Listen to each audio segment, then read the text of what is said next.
Sometimes, in the space between sleeping and waking, you feel it a love so deep it breaks you open, a grief so ancient it has no name, a knowing so profound it leaves you breathless, and you wonder, whose memories am I carrying? These moments arrive like gentle thunder, rolling across the landscape of your consciousness with such tenderness that you almost mistake them for dreams. Yet they feel more real than the pillow beneath your head, more true than the morning light filtering through your window.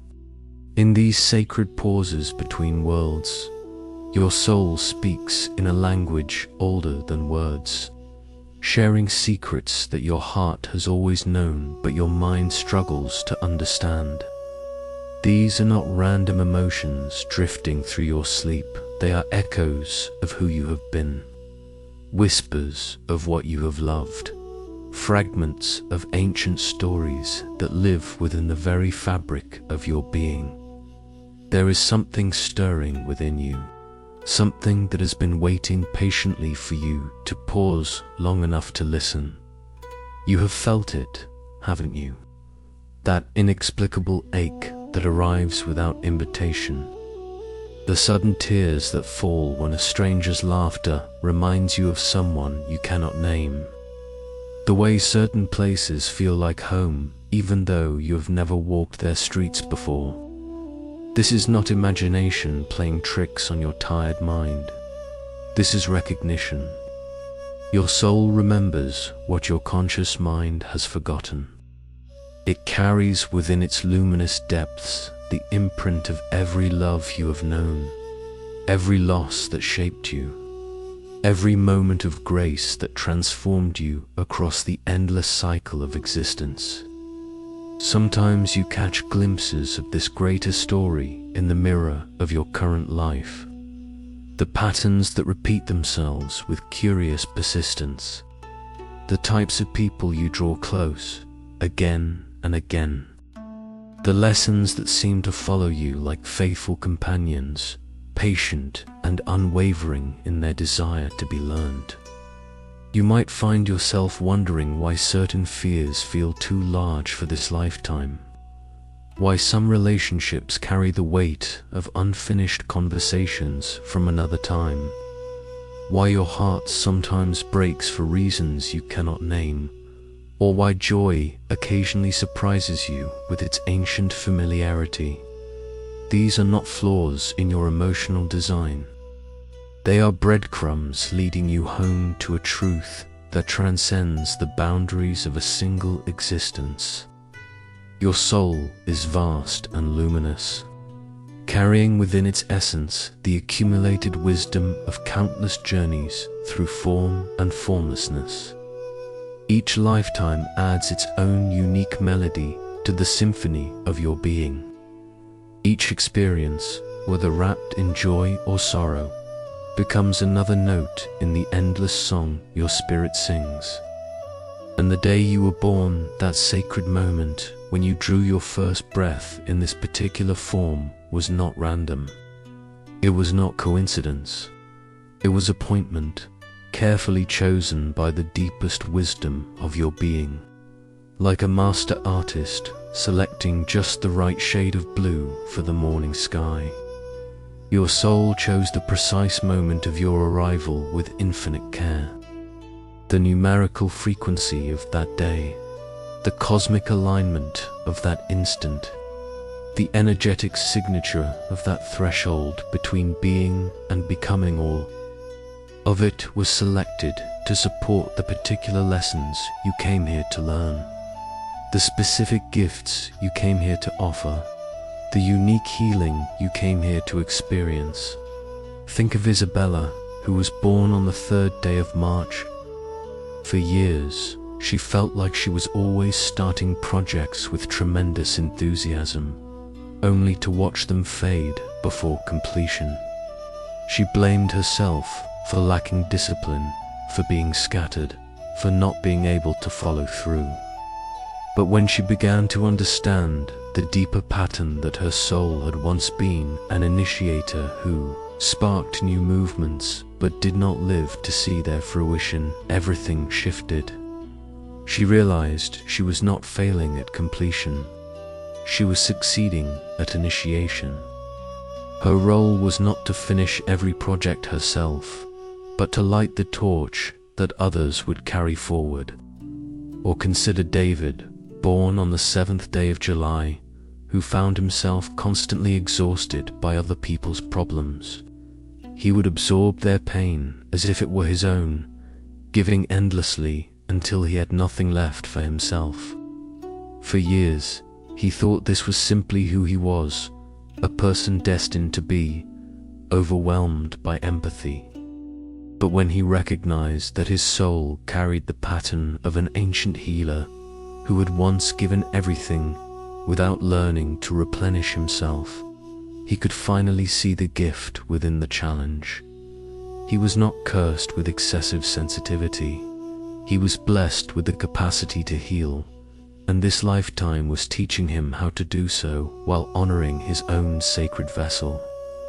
Your birth date holds similar clues to your soul's deepest patterns, not as rigid destiny, but as gentle guidance. A loving reminder of what you have come here to transform, to integrate, to heal, or to remember. The numbers that mark your entry into this world carry the frequency of your soul's intention. They whisper of the gifts you have brought from other lifetimes and the growth edges you have chosen to explore in this one. They speak of the ancient loves that still live within your heart and the old wounds that are ready, finally, to be transformed into wisdom. This is not about predicting your future or limiting your choices. This is about recognizing the magnificent thread of continuity that weaves through all of your experiences, past, present, and future. It is about understanding that you are not a random collection of thoughts and feelings stumbling through existence, but a luminous being with purpose, with history, with sacred work to accomplish in this precious incarnation. When you begin to see yourself this way, as a soul with ancient wisdom and specific intentions for this life, everything starts to make sense. The seemingly random difficulties reveal themselves as exactly the challenges your soul knew would catalyze your growth.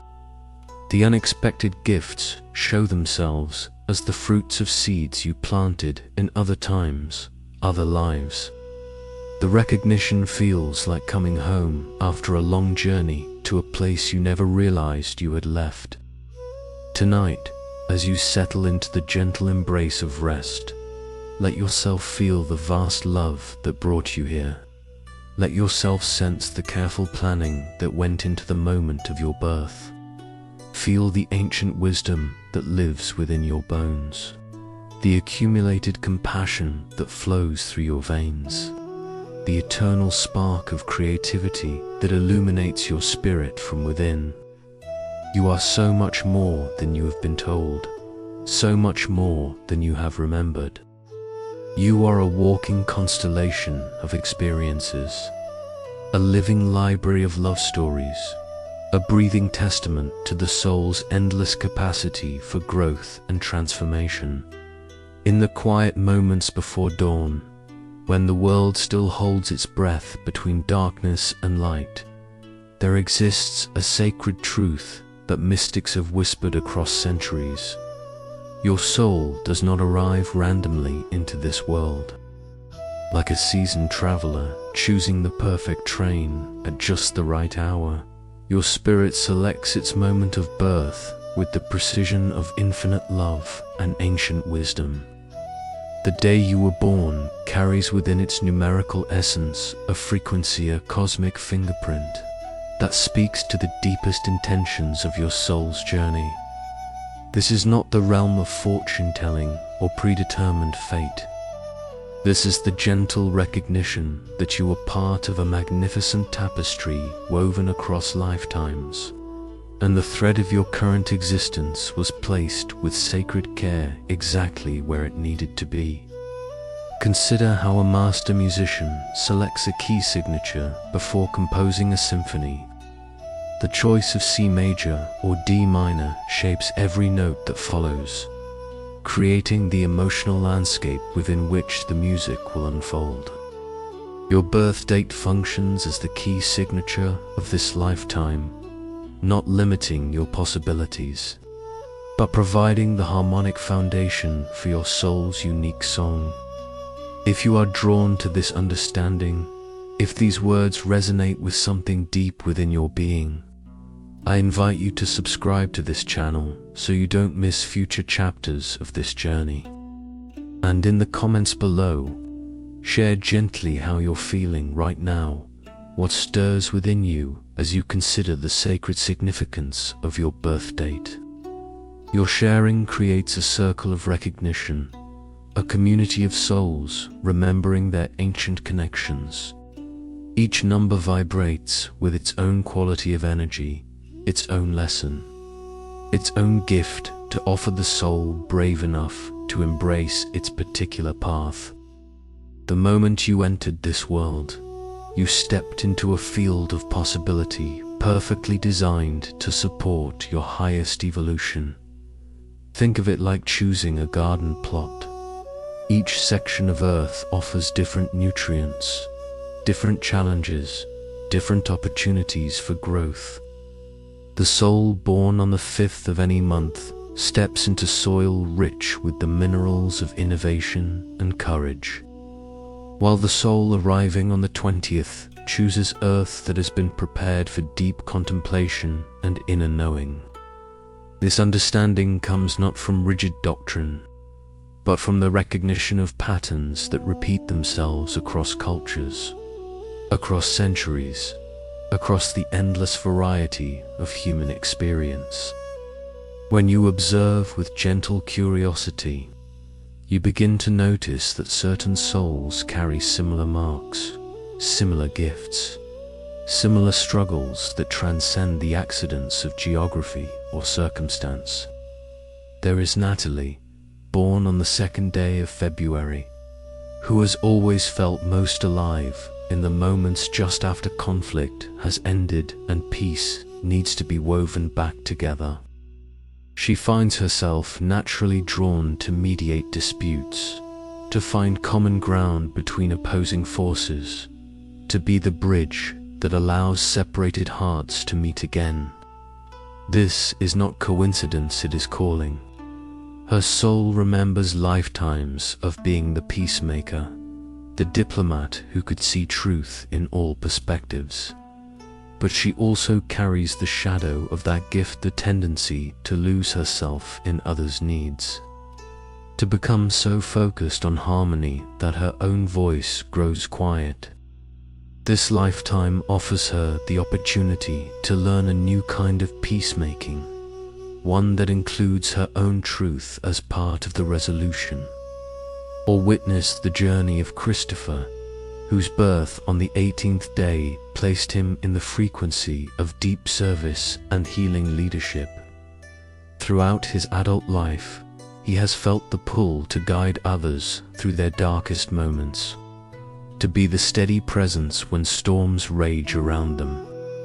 Yet he struggles with isolation, with the weight of being the one others lean on when he sometimes longs to be held himself.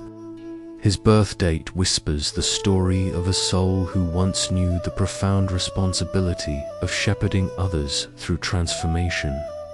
The challenge he faces now is learning to receive support while offering it, to lead from wholeness rather than from the empty spaces where his own needs have been neglected. These patterns emerge not to confine you within predetermined limits, but to help you recognize the magnificent consistency of your soul's evolution. When you understand the themes that have followed you across lifetimes, you can work with them more consciously, transforming old limitations into new strengths. The ancient traditions speak of this cosmic timing as sacred synchronicity. The Tibetan Buddhists call it the wheel of Dharma, the perfect positioning of consciousness for optimal learning. The Vedic seers understood it as the alignment of individual destiny with universal flow. Modern mystics recognize it as the soul's GPS system, guiding it to exactly the experiences needed for its particular curriculum in the school of earthly existence. But here is the most beautiful part of this understanding. Recognizing your birth date pattern is not about accepting limitations. It is about embracing your gifts fully and transforming your challenges consciously. It is about saying yes to the magnificent being you have always been, even when that magnificence has been wrapped in struggles you did not understand. When you know that your difficulty with boundaries stems from lifetimes of selfless service, you can learn to honor both your generous heart and your sacred vessel. When you understand that your fear of commitment echoes ancient betrayals that wounded your capacity to trust, you can begin to heal those old places with the medicine of present moment love. Your birth date becomes a compassionate lens through which to view your life's most persistent patterns. Instead of judging yourself for repeating certain cycles, you can recognize the deep wisdom of a soul that has chosen specific lessons to master. Instead of feeling broken by your struggles, you can appreciate the courage of a spirit that has volunteered for advanced coursework in the University of Human Experience. The frequency of your birthday does not determine your choices, it illuminates them. It does not predict your future, explains your past. It does not limit your potential, it reveals the particular doorways through which your greatest growth wants to emerge. As you rest now in this recognition, feel the vast love that orchestrated the moment of your arrival. Sense the careful preparation that went into selecting just the right cosmic conditions for your soul's flowering. You are not an accident of timing. You are a masterpiece of intentional creation, born at exactly the moment when all the forces of the universe aligned to support your highest becoming. Let this truth settle gently into your bones like warm honey soaking into fresh bread. You belong here. You belong now. You belong in this particular configuration of challenges and gifts because your soul knew, with a knowing deeper than thought, that this was exactly what you needed to become who you have always been meant to be. The numerical signature of your birth whispers, "Welcome home, beloved soul." The stage is set, the players are in position, and the cosmic symphony is ready to support your unique contribution to the grand composition of existence. Now breathe deeply and let the gentle transformation begin. In the gentle rhythm of existence, some souls arrive carrying the sacred fire of new beginnings. If you were born between the 1st and 5th day of any month, you belong to this luminous tribe, the initiators of the cosmic flow, souls who have danced with destiny across lifetimes, always lighting the first torch when darkness seemed impenetrable. Close your eyes and feel into this possibility. Does something within you quicken at the thought of being the first to speak truth when others remain silent? Do you find yourself naturally drawn to begin things that others fear to attempt? There is a reason for this ancient courage that lives within your bones. In lifetimes that your conscious mind cannot remember, but your soul holds like treasured jewels, you were the one who stepped forward first. Perhaps you were the healer who abandoned traditional methods to discover new ways of mending broken hearts. Maybe you were the teacher who questioned old doctrines and opened doorways to fresh understanding. You could have been the artist who painted with colors no one had mixed before, or the wanderer who chose unmarked paths through wilderness that others declared impossible to cross. Your soul remembers the exhilaration of breaking through barriers that seemed immovable.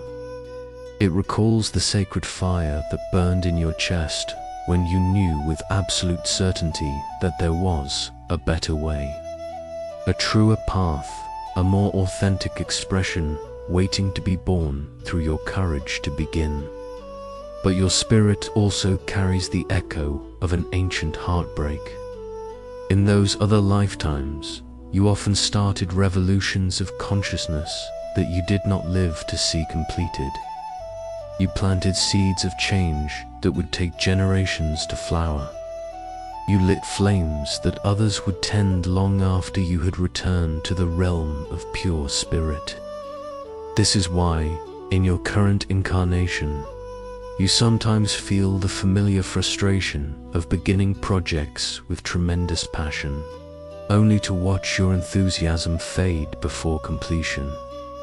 This is why you might find yourself starting new relationships, new careers, new creative ventures with the energy of a shooting star. Brilliant and intense, but struggling to maintain that initial fire through the slower seasons of development and growth. Listen closely, beautiful initiator. This is not a flaw in your design. This is the sacred signature of a soul that specializes in breakthrough moments, in the lightning flash of inspiration that cracks open new possibilities for all of consciousness to explore.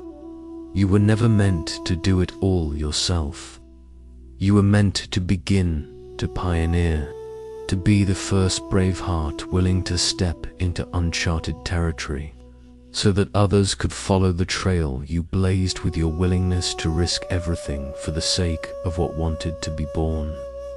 Consider Maya, born on the first day of January, who spent years believing she lacked commitment because she would start businesses, relationships, and creative projects with incredible intensity, only to feel restless and ready to move on just when things began to stabilize. She judged herself harshly for this pattern until she recognized the deeper truth. Her gift was not in managing established systems, but in creating them. Her role was to break new ground, to prove that something was possible, and then to trust others to build upon the foundation she had courageously laid. Or think of James, whose birth on the 4th day of April carried the frequency of revolutionary change. Throughout his adult life, he found himself drawn to organizations that needed fundamental transformation. He would arrive like a catalyst, questioning outdated practices, proposing radical improvements, and inspiring others to reimagine what was possible. But he would also find himself becoming restless once the changes were implemented, ready to move on to the next system that needed his particular gift for shaking up stagnant energy. Instead of viewing this as instability, James learned to recognize it as his soul's specialty being, the divine disruptor who arrives exactly when established patterns need to be lovingly dismantled to make room for evolution.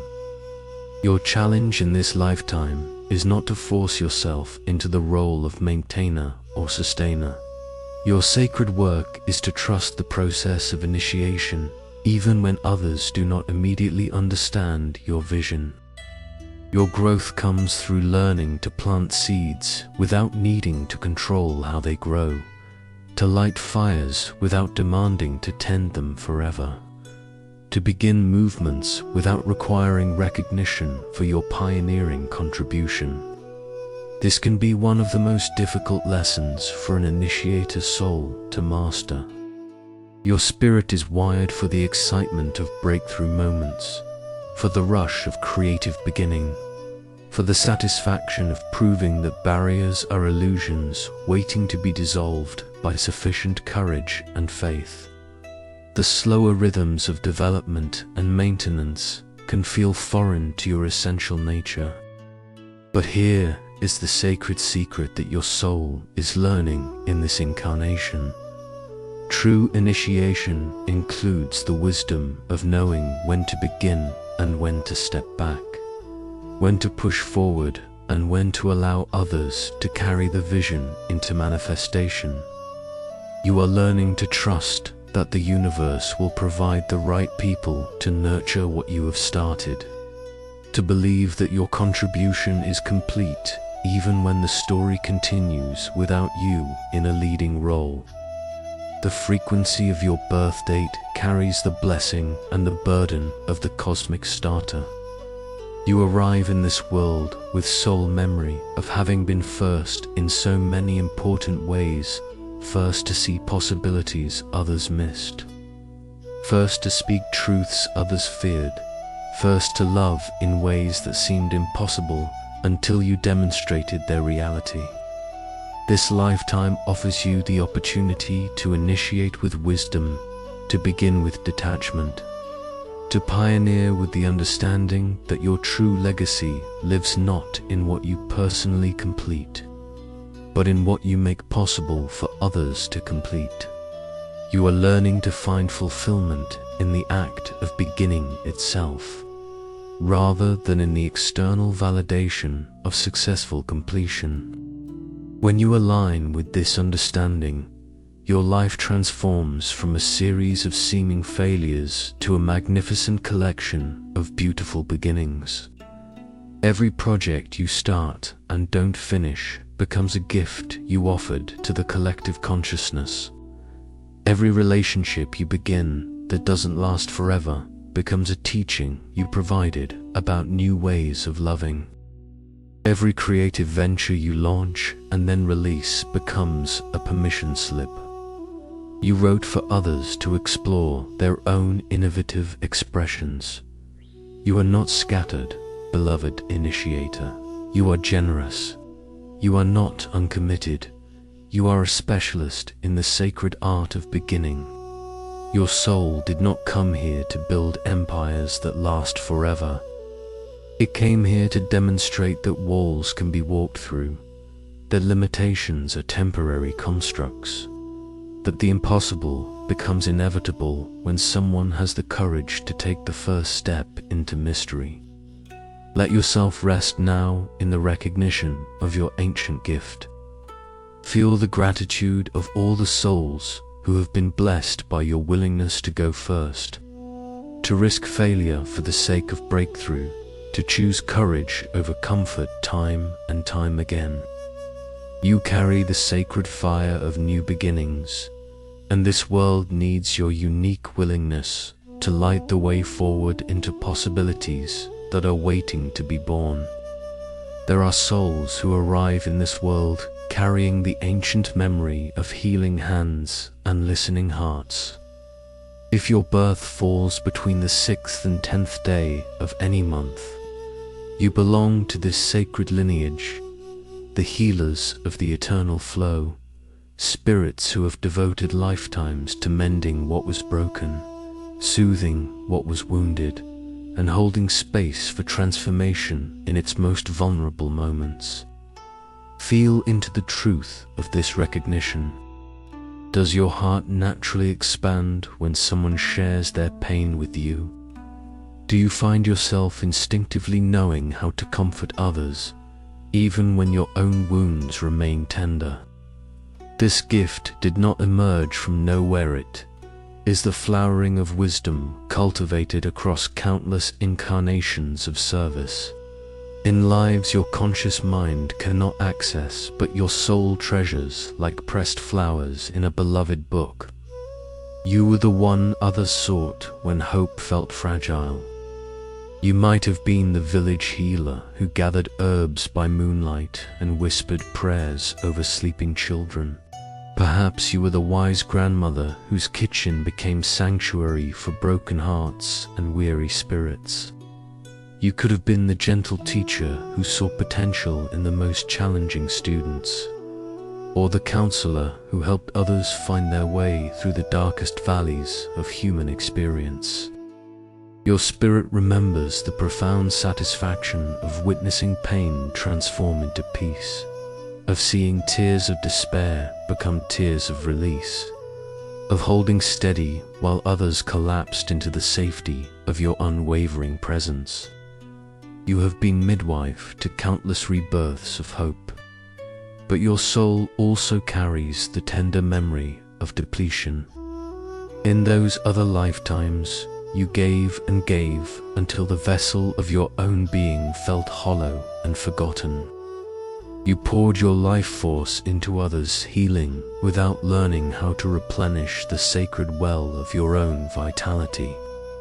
You died knowing you had served others beautifully, but wondering if anyone had ever truly seen you, held you, tended to your own deep longings for care and recognition.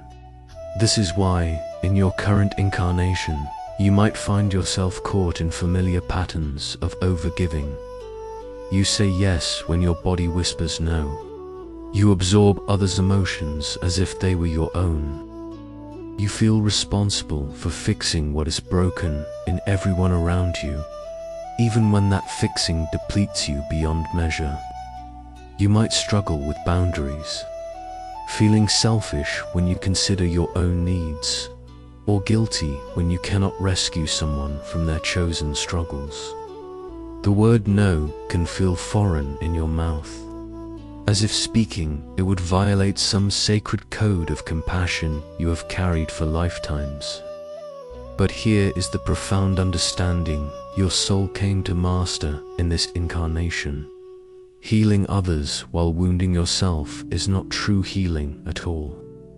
It is simply the repetition of an ancient pattern that served you once, but now limits your capacity to offer the gift your spirit truly came to give.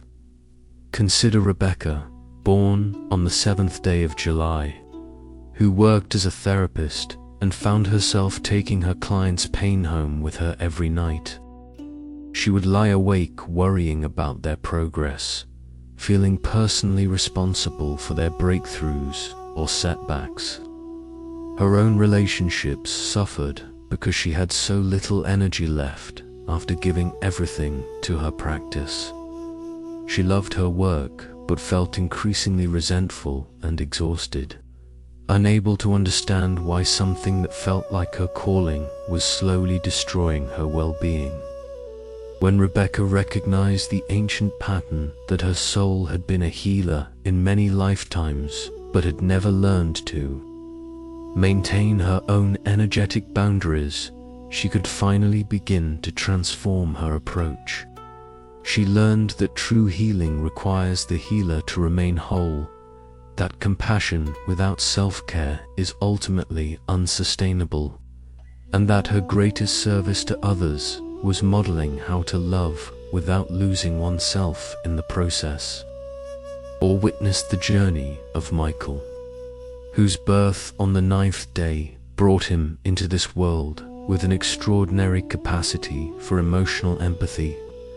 As a child, he would comfort crying classmates before teachers even noticed their distress. As an adult, he became everyone's confidant, the friend others called when life became overwhelming. But Michael struggled with depression and anxiety, unable to distinguish between his own feelings and the emotional residue he absorbed from constant caregiving. His awakening came when he realized that his sensitivity was not a burden to manage, but a gift to honor with proper boundaries. He learned to see his empathic nature as a sacred ability that required conscious protection, like a precious instrument that must be cared for if it is to continue making beautiful music. Your challenge in this lifetime is not to stop caring, is the essence of who you are. Your soul's evolution involves learning to care from fullness rather than emptiness, to heal from overflow rather than depletion, to give from a place of such complete self-love that your service becomes sustainable and joyful rather than draining and resentful. This requires a fundamental shift in how you understand your role as a healer. In past lifetimes, you may have believed that suffering was necessary for service, that you had to sacrifice yourself to help others, that your own needs were less important than everyone else's well-being. These beliefs served the collective consciousness at a time when such extreme devotion was needed to model the possibility of selfless love. But consciousness has evolved, and your soul's curriculum has evolved with it. In this incarnation, you are learning a more sophisticated form of healing, one that includes your own wholeness as essential to the process. You are discovering that when you heal from a place of inner fullness, your very presence becomes medicine. When you love from a foundation of self-compassion, your care for others carries a frequency of empowerment rather than enablement. This new way of being requires tremendous courage because it asks you to disappoint some people. Not everyone will understand when you begin to set boundaries, when you start saying no to requests that would deplete you, when you prioritize your own healing alongside the healing you offer others. Some may accuse you of becoming selfish or losing your compassion, but your soul knows a deeper truth. The most loving thing you can do is model wholeness. The greatest healing you can offer others is demonstration of what it looks like to care for yourself with the same tenderness you extend to everyone else. When people witness you honoring your own needs without guilt, you give them permission to do the same. When they see you thriving while serving, you shatter the old paradigm that says helping others requires self-sacrifice. The frequency of your birth date carries the blessing of ancient healing wisdom and the invitation to transform how that wisdom expresses itself in this lifetime. You are being called to become a healer who heals without wounding herself, a giver who gives from abundance rather than lack, a lover who includes herself in the circle of her own compassion. As you settle into sleep tonight, place your hand on your heart and offer yourself the same gentle presence you would give to anyone you love who is struggling. Feel the ancient healer within you smile with recognition as you tend to your own tender places with the medicine of unconditional acceptance. You have spent lifetimes learning to heal others. Now you get to discover the profound beauty of healing while remaining beautifully, completely, gloriously whole. In the vast symphony of souls, some arrive carrying the memory of holding everything together when the world threatened to fall apart. If you were born between the 11th and 15th day of any month, you belong to this steadfast lineage, the guardians of sacred order, spirits who have stood as pillars of strength across lifetimes, keeping the light burning when darkness pressed close on all sides. Breathe into this recognition and notice what resonates within your being. Do you naturally find yourself becoming the one others depend on during crises? Does responsibilities seem to seek you out, even when you long for someone else to take charge? This is not coincidence. It is the echo of ancient dedication living within your soul's deepest chambers, in lifetimes that exist beyond the reach of memory but within the texture of your spirit. You were the foundation upon which communities built their trust. You might have been the wise counselor who guided rulers through impossible decisions, always choosing collective welfare over personal comfort. Perhaps you were the devoted parent who held a family together through war, famine, or loss, never allowing your own fear to show while others needed your strength. You could have been the keeper of sacred traditions, the one who preserved ancient wisdom when others forgot its value, or the leader who made difficult choices so others could remain innocent of such burdens.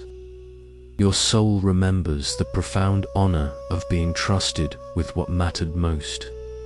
It recalls the deep satisfaction of knowing that because of your vigilance, others could sleep peacefully.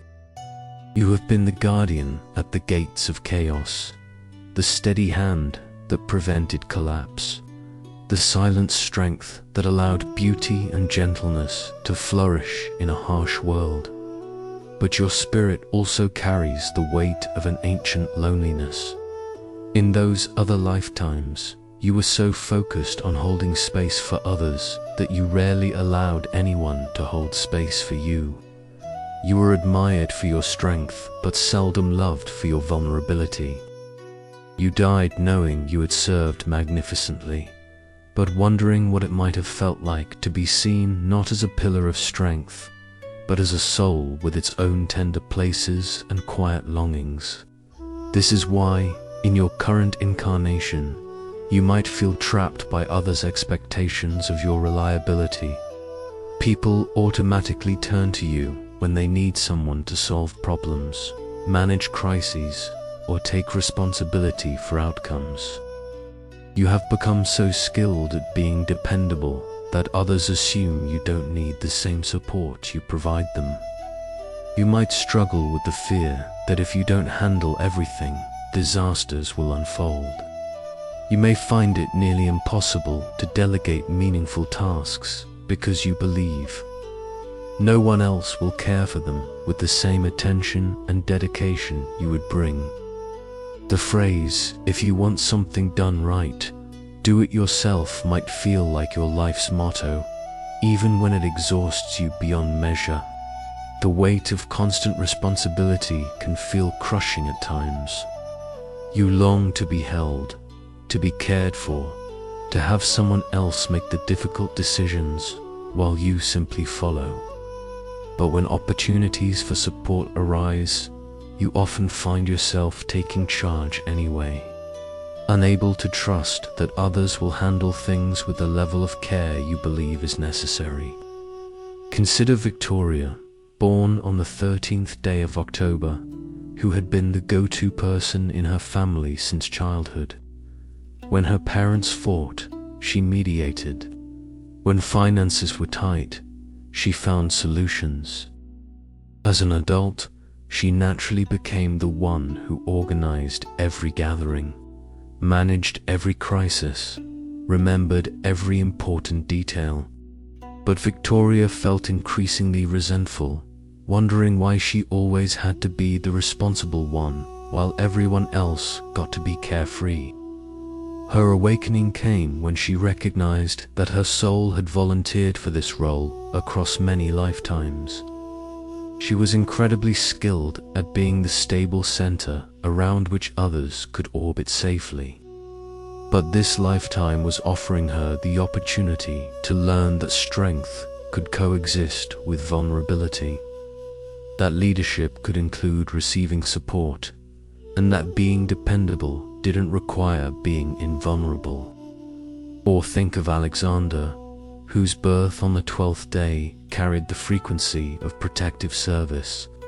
Throughout his career in emergency management, he felt most alive during natural disasters, coordinating rescue efforts and bringing order to chaos. But in his personal relationships, Alexander struggled with intimacy. He knew how to be strong for others, but had never learned how to let others be strong for him. His marriage suffered because he couldn't allow his wife to see his fears or share in carrying their burdens. His transformation began when he realized that his greatest strength, his ability to remain calm under pressure, was also his greatest limitation when it came to authentic connection. He learned that vulnerability was not the opposite of strength but its completion, and that allowing others to care for him was actually a gift he could offer them. Your challenge in this lifetime is not to abandon your role as a guardian. That protective instinct is part of your soul's essential nature.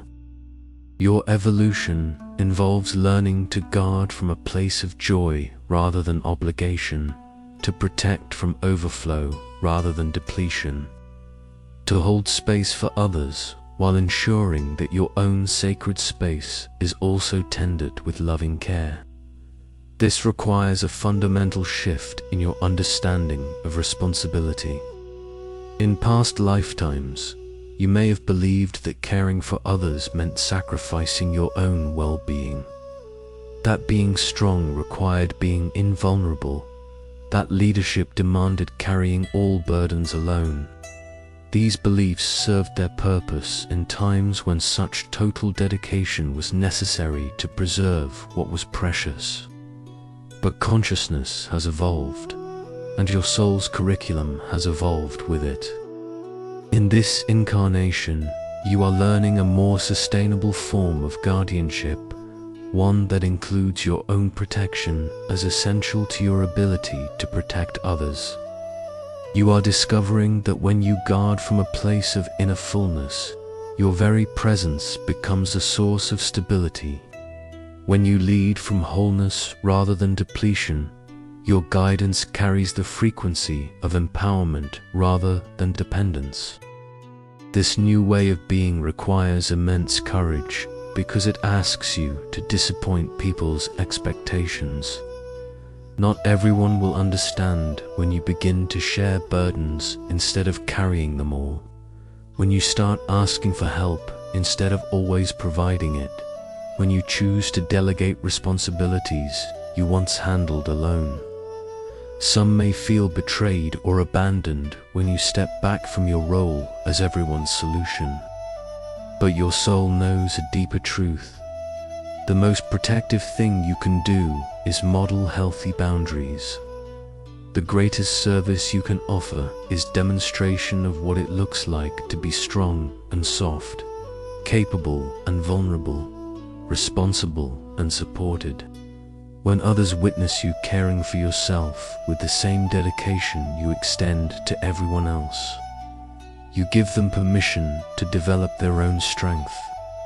When they see you thriving while serving, you shatter the old paradigm that says true guardians must sacrifice their own happiness for others' well-being. The frequency of your birth date carries the blessing of ancient protective wisdom and the invitation to transform how that protection expresses itself in this lifetime.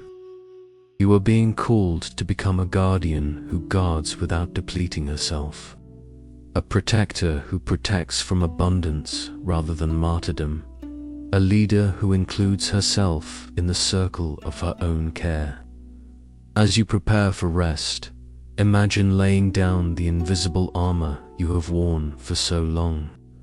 Feel the relief of knowing that you don't have to hold everything together tonight.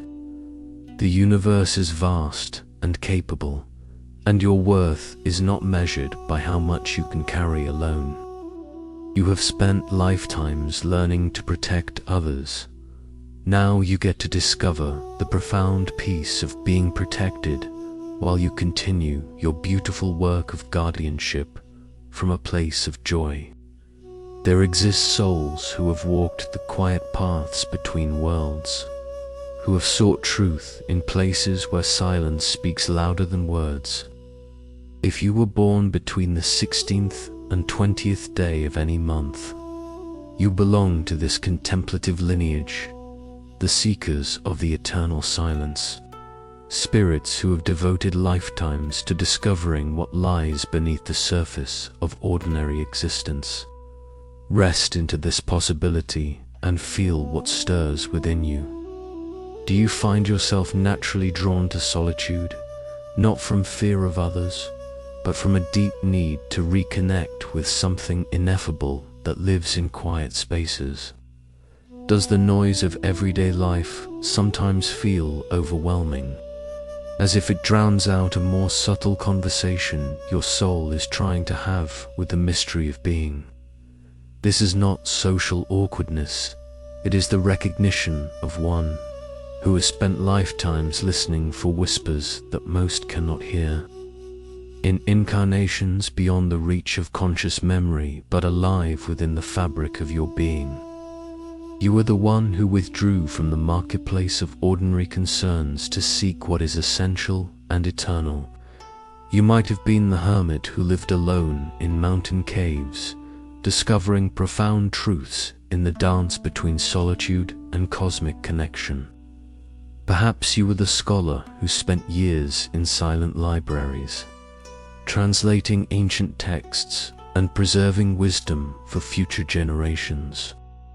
You could have been the mystic who found God in meditation, or the philosopher who sought ultimate meaning in the spaces between thoughts.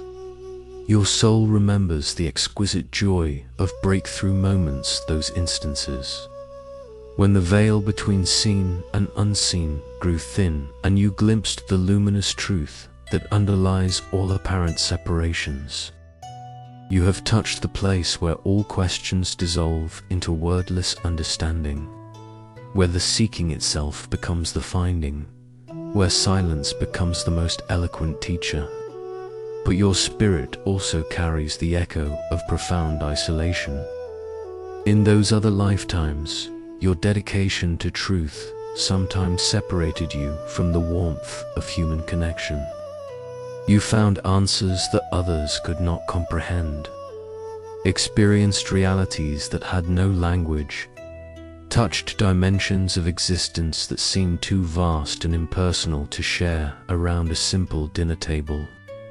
You died with great wisdom, but sometimes wondered what it might have felt like to be truly known by another soul who could meet you in both your depths and your ordinary humanity. This is why, in your current incarnation, you might feel caught between two worlds, drawn to solitude yet lonely, seeking depth yet missing simple companionship. You may find yourself exhausted by superficial conversation, but struggle to find others who want to explore the questions that fascinate you. Small talk can feel like torture, while meaningful connection seems rare and precious when it occurs. You might notice that you need significant amounts of alone time to feel balanced, but you also worry about becoming too isolated or eccentric.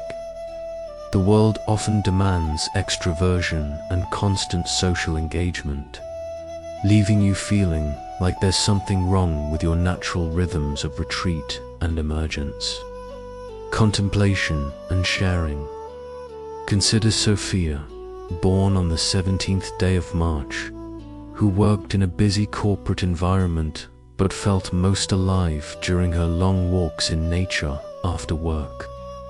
She would spend hours watching clouds shift across the sky, feeling more nourished by that silence than by most of her social interactions.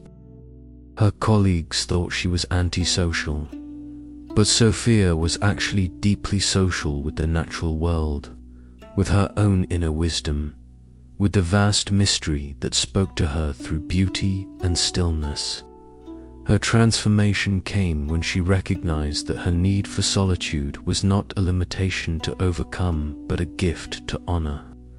She learned to structure her life in ways that included both meaningful connection with others and a deep restoration that came from communion with silence.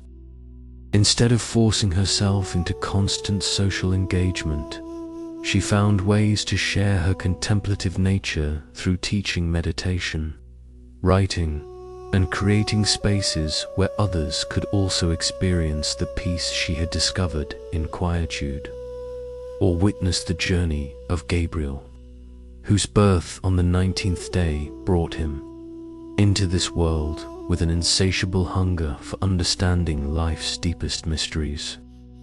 As a child, he would ask questions that made adults uncomfortable. Why do we exist? What happens after death? What is the nature of consciousness? As an adult, he became a researcher in consciousness studies, but he often felt lonely in his intellectual pursuits, longing for companions who shared his passion for exploring the great unknowns. His awakening came when he realized that his role was not to find others who thought exactly like him, but to bridge the gap between profound inquiry and everyday life. He learned to translate his deep insights into accessible language, to find the sacred in the ordinary, and to help others discover their own capacity for wonder and questioning. Your challenge in this lifetime is not to force yourself into extroversion or abandon your contemplative nature. Your soul's evolution involves learning to bring your inner wisdom into relationship with the world, to find ways of sharing your depth that nourish rather than drain you, to bridge the apparent gap between solitude and connection. This requires a fundamental shift in how you understand your spiritual path. In past lifetimes, you may have believed that seeking truth required complete withdrawal from worldly concerns, that wisdom could only be found in isolation, that the sacred and the mundane existed in separate realms. These beliefs served their purpose during times when such focused dedication was necessary to preserve and develop humanity's understanding of consciousness and reality. But awareness has evolved, and your soul's curriculum has evolved with it. In this incarnation, you are learning a more integrated form of seeking, one that finds the eternal within the temporal, the sacred within the ordinary, the infinite within intimate human connection. You are discovering that the deepest truths are not found by escaping the world, but by bringing conscious presence to whatever is arising in each moment. This new way of being asks you to become a bridge between dimensions of experience. Instead of choosing between solitude and relationship, you learn to carry the peace of your inner sanctuary into your interactions with others. Instead of seeing depth and lightness as opposites, you discover how profound wisdom can express itself through joy, playfulness, and simple human warmth. The frequency of your birth date carries both the blessing of contemplative wisdom and the invitation to transform how that wisdom engages with life. You are being called to become a seeker who seeks while remaining present to love, a mystic who finds the transcendent within the immanent, a philosopher who translates cosmic understanding into practical compassion. Your gift to the world is not just the wisdom you discover in your solitary moments, but your capacity to help others recognize the sacred dimension that already exists within their own experience. When you share your contemplative presence with others, not by preaching, but by simply being genuinely present, you create space for them to access their own depth. When you demonstrate that it's possible to be both spiritually awake and humanly engaged, you offer healing to a culture that has forgotten how to honor both transcendence and intimacy. As you settle into the gentle embrace of night, feel the vast silence that cradles all experience. Know that your periods of solitude are not selfish withdrawals, but necessary pilgrimages to the source of all wisdom. You have spent lifetimes learning to find truth in isolation. Now you get to discover the profound joy of sharing that truth through the simple miracle of conscious presence in relationship with life itself. In the grand tapestry of soul evolution, there are spirits who have known loss so profound it carved canyons of compassion into the bedrock of their being. If you were born between the 21st and 25th day of any month, you belong to this courageous lineage, the transformers of sacred pain, souls who have alchemized the deepest griefs into the most luminous wisdom across countless lifetimes. Allow yourself to breathe into this recognition with gentleness. Do you carry within your heart an ache that seems too vast for this single lifetime? Have you found yourself naturally drawn to others who are suffering, not from obligation, but from a bone-deep understanding of what it means to navigate darkness? This profound empathy did not arise from nowhere. It is the flowering of wisdom born from having walked through fires that would have consumed less resilient spirits. In lifetimes that live beyond conscious recall, but within the cellular memory of your soul, you experienced losses that seemed to break you completely, only to discover that what you thought was breaking was actually breaking open. You might have been the parent who lost children to disease or war, yet continued to love with a heart stretched wide by grief. Perhaps you were the lover whose beloved disappeared into death's mystery, teaching you that love transcends all apparent endings. You could have been the healer who watched patients die despite your best efforts, learning that sometimes the greatest healing is helping souls transition with dignity and peace. Your spirit remembers not just the pain of these losses, but the profound transformation that arose from learning to love in the face of impermanence. You discovered that grief is love with nowhere to go in the physical realm, and you learned to find ways to continue loving even when the object of your love was no longer visible to your eyes. But your soul also carries the weight of unexpressed sorrow. In those other lifetimes, you often bore your pain in silence, believing that strength meant suffering without complaint.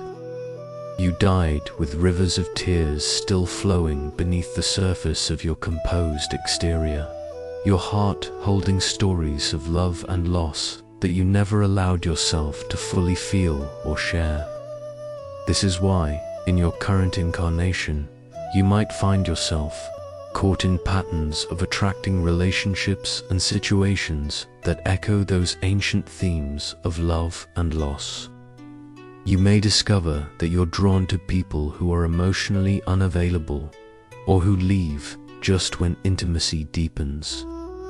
You might find yourself creating unconscious distance in relationships, protecting your heart from potential pain by never fully opening to love's complete vulnerability. You may struggle with a deep fear of abandonment that seems disproportionate to your actual life experiences, or carry guilt and responsibility for others' pain that belongs to situations you cannot consciously remember. Sometimes you might feel overwhelmed by sadness that has no clear source, as if you're grieving losses that happened to someone else in another time. Consider Alina, born on the 22nd day of August, who found herself repeatedly attracted to partners who needed healing from their own deep wounds. She would pour her heart into helping them recover, only to watch them leave once they felt stronger. For years, she believed she was cursed to love people who could not love her back, unaware that her soul was unconsciously recreating ancient patterns of loving deeply while experiencing separation.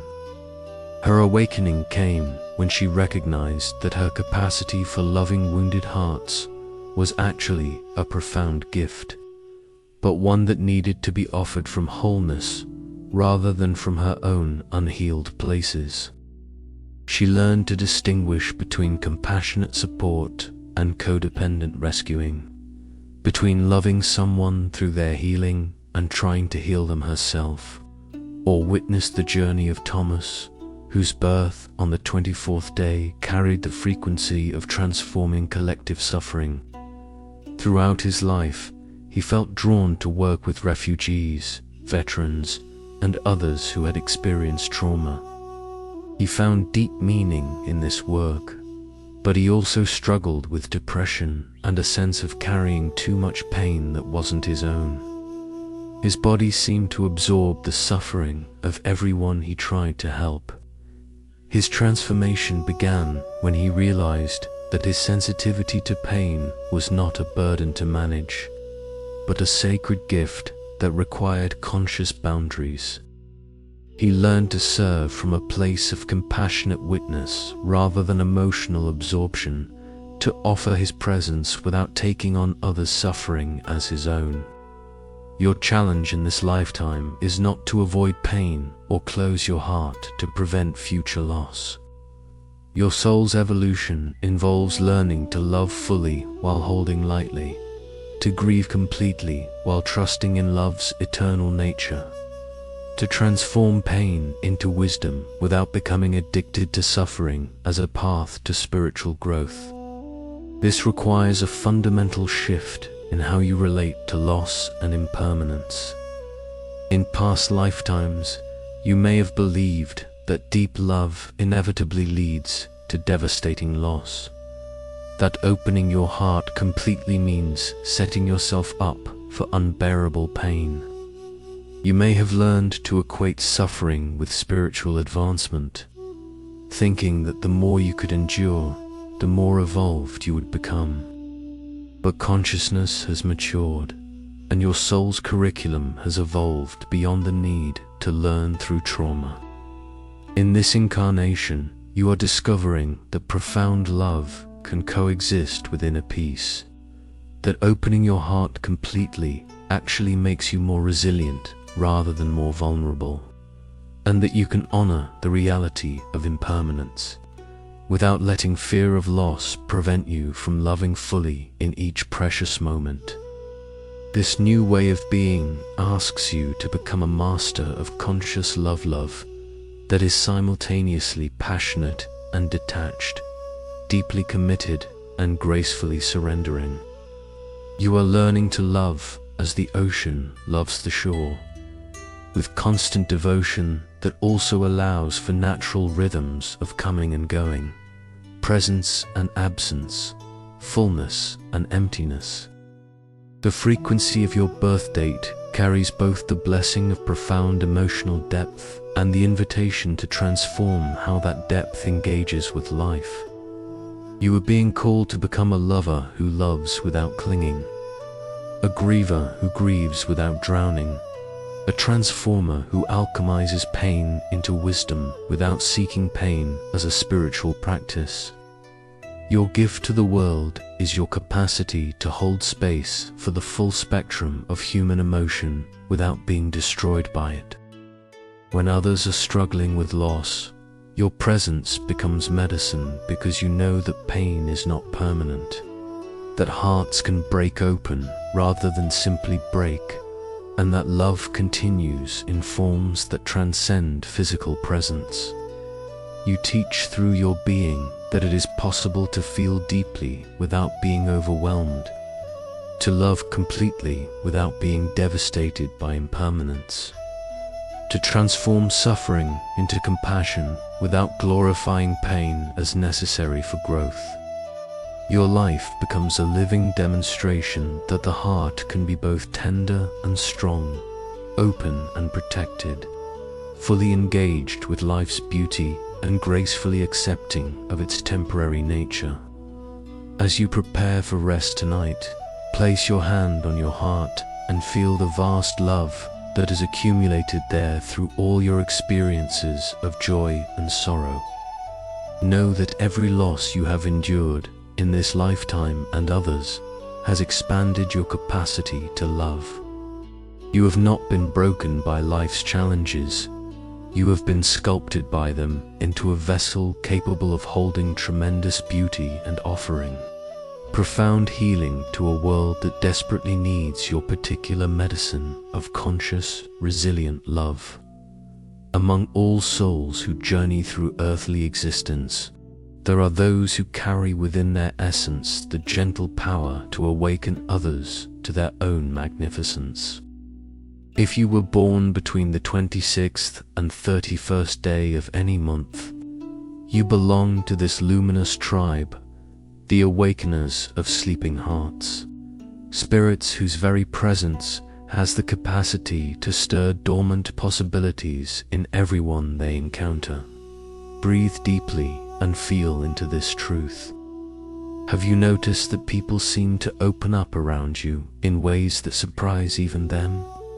Do strangers share their deepest stories with you, as if your presence creates a field of safety where their authentic selves can emerge? This is not coincidence, is the recognition of a soul who has spent lifetimes learning to see and call forth the hidden beauty in others. In incarnations beyond conscious memory, but alive within your soul's deepest knowing, you were the quiet catalyst who changed lives simply by believing in people before they believed in themselves. You might have been the teacher who saw genius in the struggling student, the friend who recognized strength in the broken-hearted, or the stranger whose single moment of genuine kindness redirected someone's entire destiny. You possessed the rare gift of perception that could see through surface appearances to the luminous potential that lives at the core of every being. Your spirit remembers the profound joy of witnessing someone's moment of self-recognition, when they suddenly saw their own worth reflected in your unwavering faith in them. You have been the mirror that showed others their true face, the voice that spoke the words they most needed to hear, the presence that created space for transformation they didn't even know they were seeking. But your soul also carries the weight of invisible service. In those other lifetimes, your influence often went unrecognized or uncredited. You would plant seeds of change that would bloom years later, long after you had moved on or passed away. You died knowing you had made a difference, but rarely receiving acknowledgement for the magnitude of your impact on others' lives. This is why, in your current incarnation, you might struggle with a sense of purposelessness despite having profound gifts to offer. You may feel called to some form of service or teaching, yet lack clarity about exactly what that calling looks like. You might find yourself constantly seeking validation or recognition, not from ego, but from a deep need to know that your life matters, that your presence is making a difference. You could discover that you're drawn to helping professions, creative endeavors, or roles where you can inspire and uplift others. Yet you may also feel frustrated when your impact isn't immediately visible or acknowledged. The world often rewards dramatic action over quiet influence, leaving souls like yours feeling undervalued despite the profound healing you provide simply by being authentically present. Consider Jasmine, born on the 28th day of November, who worked as a librarian in a small town. She often wondered if her life had any real significance, feeling that she was just checking out books and organizing shelves. But what Jasmine didn't realize was that her gentle presence and genuine interest in each patron had transformed countless lives. The teenagers struggling with identity found acceptance in her non-judgmental smile. The elderly man battling loneliness discovered companionship in their brief daily conversations. The young mother, drowning in overwhelm, felt seen and supported when Jasmine remembered to ask about her children by name. Her awakening came when she received a letter from a former patron who credited her with saving his life during a dark period when her simple daily greeting had been the only moment of human connection that made him feel valued and alive.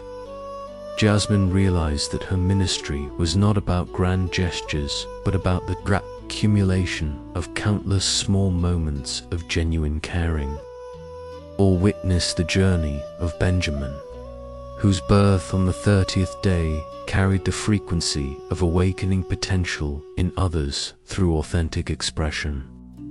Throughout his career as a middle school teacher, he felt discouraged by the education system's focus on standardized testing rather than nurturing each student's unique gifts. He worried that he wasn't making any real difference in his students' lives. His perspective shifted when he attended a wedding 20 years later and discovered that half of his former students had chosen careers inspired by passions he had encouraged them to explore. They told him how his belief in their abilities had given them courage to pursue dreams they had never thought possible. Benjamin realized that his influence had been like water on seeds, invisible in the moment but essential for growth that would unfold across decades. Your challenge in this lifetime is not to seek recognition or validation from external sources. Your soul's evolution involves learning to trust in the power of your authentic presence, to find fulfillment in the act of loving service itself rather than in visible results, to understand that your greatest impact often happens in ways you may never fully witness or comprehend. This requires a fundamental shift in how you measure the value of your existence. In past lifetimes, you may have longed for acknowledgement that never came, for recognition of contributions that remained invisible. You may have developed the belief that unless your service is seen and celebrated, it doesn't truly matter. But consciousness has evolved, and your soul's curriculum has evolved with it.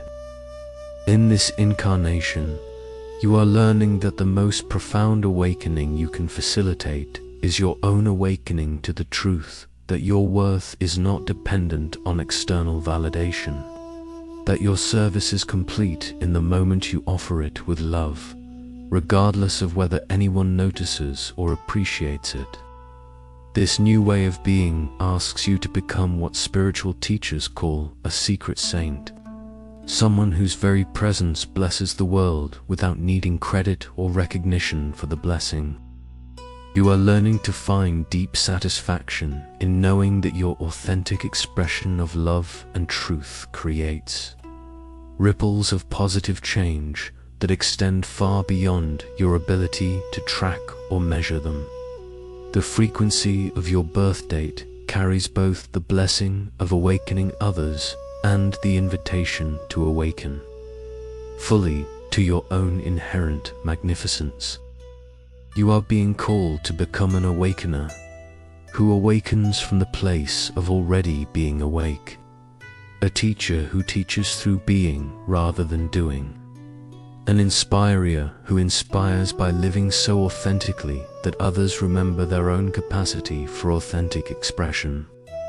Your gift to the world is not just the specific ways you help individual people, but your demonstration that it is possible to live with profound purpose without needing external validation. When others witness you serving from joy rather than from a need to be needed, they learn that true fulfillment comes from alignment with love rather than from recognition or reward. You teach through your presence that the most important audience for your life is your own soul, that the most significant approval you can receive is your own inner, knowing that you are living in harmony with your deepest values. Your life becomes a living example that purpose is not something you find outside yourself, but something you embody through being genuinely, courageously, lovingly yourself. The world needs your particular medicine now, more than ever, the medicine of seeing and believing in people's highest potential, of creating space for authentic expression, of demonstrating that a life lived in service to love is the most meaningful existence possible, regardless of whether that meaning is recognized by others. As you drift towards sleep, feel the profound impact you have had on every life you have touched, including impacts you may never know about. Trust that your presence in this world matters immeasurably, that your authentic being is a constant source of awakening for others, and that the love you offer through simply being yourself creates healing that extends far beyond the boundaries of your awareness. In the quiet town of Cedar Falls, where autumn leaves danced like golden prayers through crisp October air. There lived a woman named Isabella whose 28th birthday had passed 3 months earlier with little fanfare. She worked as a florist, arranging bouquets for other people's celebrations, while her own life felt like a collection of beautiful fragments that never quite formed a complete picture. Isabella had always been the friend others called when their worlds crumbled. Her small apartment above the flower shop had witnessed countless midnight conversations, tear-stained revelations, and moments of breakthrough that seemed to happen naturally in her presence. Yet she often felt invisible, as if her role was to be the supporting actress in everyone else's story while her own narrative remained unwritten. On this particular evening, as she swept the last petals from her workbench, Isabella found herself wondering about the strange patterns that seemed to govern her existence. Why do people always seem to bloom around her, only to move on once they had found their strength? Why did she feel simultaneously essential and forgotten, deeply needed yet somehow unseen? The bell above her shop door chimed softly, though she had locked it hours ago. She looked up to find Mrs. Chen, the elderly woman from the apartment next door, holding a cup of steaming tea and wearing the gentle smile that had become familiar over the past year. "I hope you don't mind, dear," Mrs.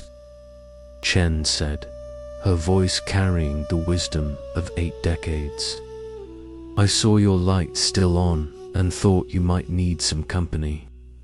You've been looking thoughtful lately, as if you're trying to remember something important that's dancing just beyond your reach." Isabella accepted the tea gratefully, inhaling its warmth as Mrs. Chen settled into the worn velvet chair that had become her unofficial counseling spot. There was something about the older woman's presence that made even the most guarded hearts open like morning flowers meeting sunlight. "I keep feeling like I'm supposed to be doing something more significant," Isabella confided, her voice barely louder than the evening wind outside.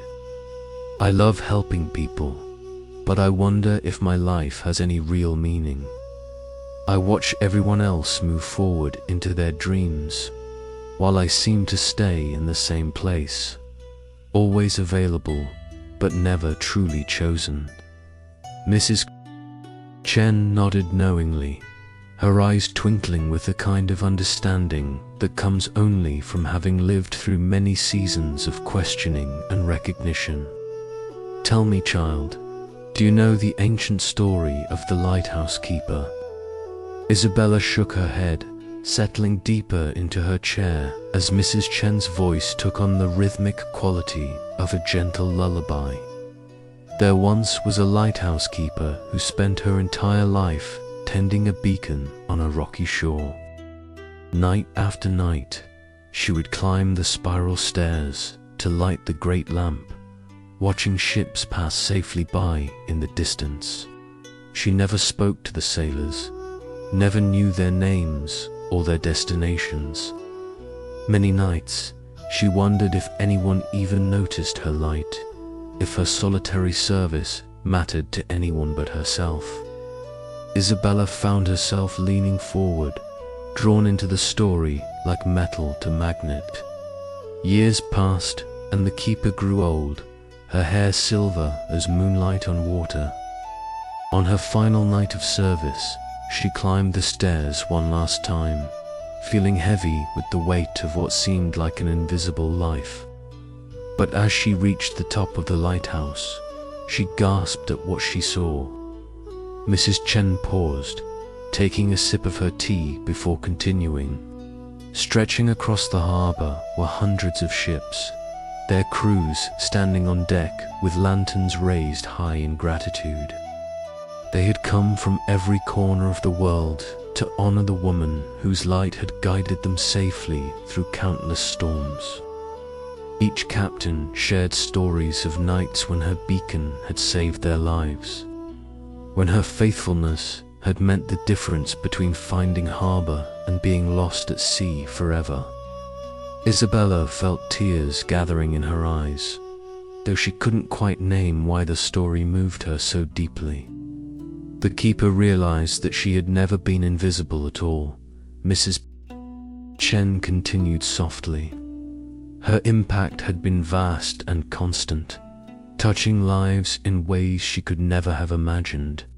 She had been so focused on the ships that sailed away that she had never considered the countless others that had arrived safely at their destinations because of her steady presence. The two women sat in comfortable silence for several minutes, the weight of recognition settling around them like evening shadows.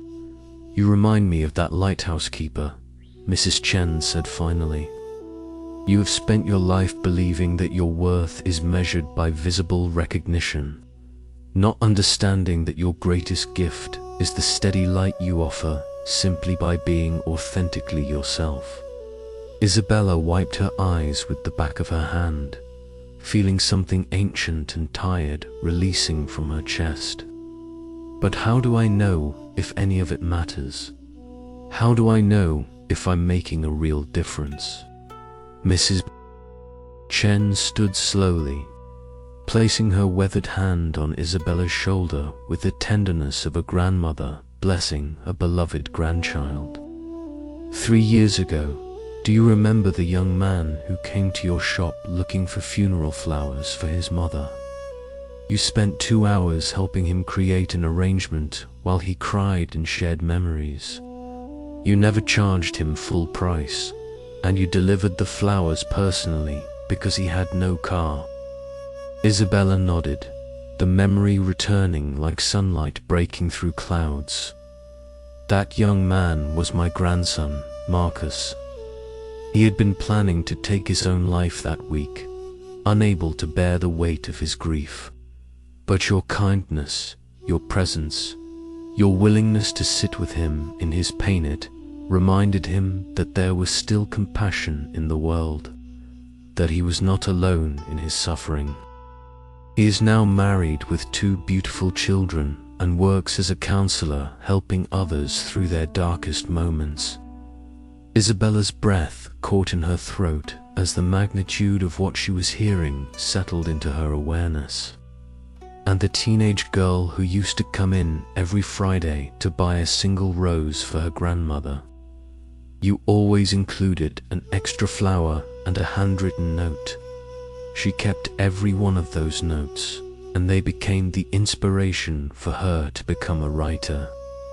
Her first book was published last month, a collection of stories about small acts of kindness that changed the world." The tears were flowing freely now, washing away years of doubt and self-questioning. "You see, dear one, you are not meant to be the star of other people's stories. You are meant to be the sacred space where their stories can unfold, the loving witness who helps them remember their own magnificence. Your gift is not in being seen, it is in seeing others so clearly that they finally see themselves." As Mrs. Chen prepared to leave, she turned back with one final gift of recognition. "Your birth date carries the frequency of the awakener, the one who stirs sleeping potential simply through the power of authentic presence. You do not need to do more or be different. You need only to trust that your being itself is medicine, that your love is making ripples of healing that extend far beyond your ability to measure or comprehend."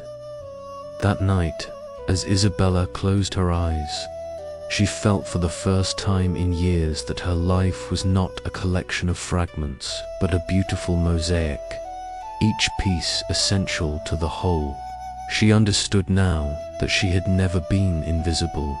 She had been the invisible force that makes visible transformation possible. Her recognition was not in being seen, but in seeing, not in being celebrated.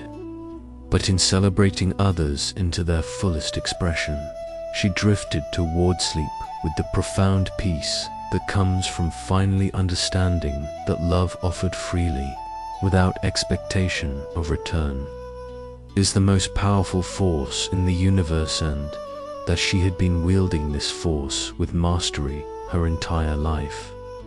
On the 14th floor of a glass tower that scraped Chicago's autumn sky, Daniel sat in his corner office long after his colleagues had gone home to their families. The numbers on his computer screen blurred as exhaustion settled behind his eyes, but he couldn't bring himself to leave. Tomorrow's board meeting required perfection, and Daniel had built his reputation on being the executive who never let anyone down. Born on the 12th day of January, Daniel had carried the invisible weight of other people's expectations since childhood. He was the son who never disappointed his parents, the student who always had the right answer, the friend who solved everyone's problems, the colleague who stayed late to ensure every project succeeded. At 43, he had achieved everything society defined as success. Yet he felt increasingly hollow, as if he were performing the role of his own life rather than living it. The soft knock on his office door surprised him. Maria, the night cleaning supervisor, peered around the corner with concern creasing her weathered face. "Mr. Daniel, you're here very late again. Are you okay?" Daniel looked up from his spreadsheets, startled by the genuine care in her voice. In the 2 years since Maria had started working his floor, she had been the only person in the building who seemed to see him as more than a title or a function. "I'm fine, Maria. Just need to finish a few more things before tomorrow's presentation." She entered his office, despite his dismissive tone, moving with the confident grace of someone who had learned to read human souls through decades of watching people when they thought no one was looking. "You know, Mr. Daniel, my grandmother used to tell me a story about the strongest tree in the forest." Daniel's fingers paused over his keyboard. Something in Maria's voice carried a quality that made him want to listen, though he couldn't explain why. This tree was magnificent, taller than all the others, with branches so strong that every creature in the forest came to shelter under its protection. The tree felt proud to be needed, to be the one everyone depended on when storms came. But as the years passed, the tree began to feel tired. Its roots ached from holding so much weight. Its branches drooped from supporting so many others. Maria moved closer, her presence filling the sterile office with unexpected warmth. One day, a terrible storm arrived, worse than any the forest had ever seen. All the creatures ran to the great tree for safety, as they always did. But this time, the tree was already so weakened from years of carrying everyone's burdens that when the wind reached its strongest, the mighty tree crashed to the ground, unable to protect anyone. Daniel felt an uncomfortable stirring in his chest, as if Maria's words were reaching places in him that had been numb for years. The forest mourned the loss of their protector, but as seasons passed, something beautiful happened. Where the great tree had fallen, its seeds had scattered and taken root.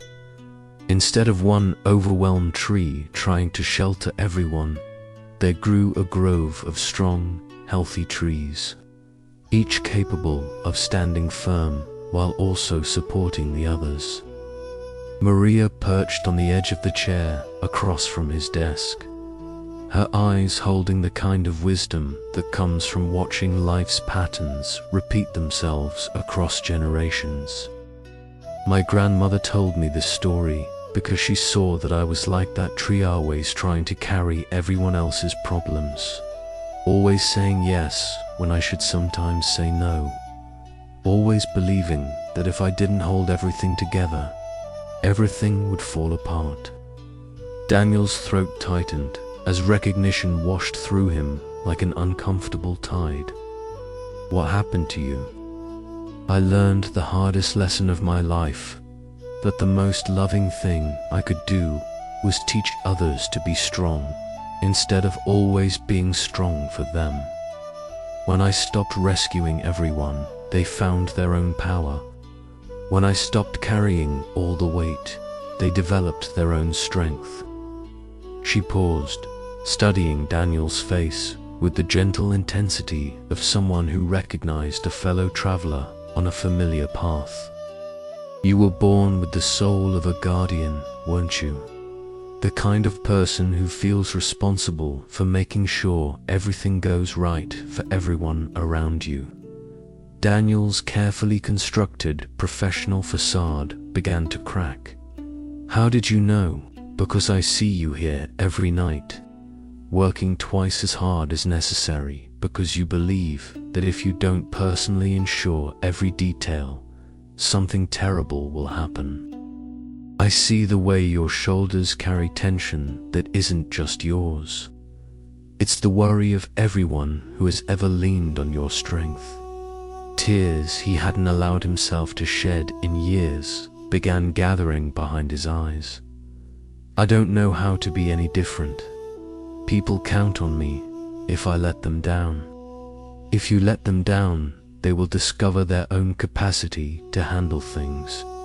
If you stop doing everything for them, they will learn to do things for themselves.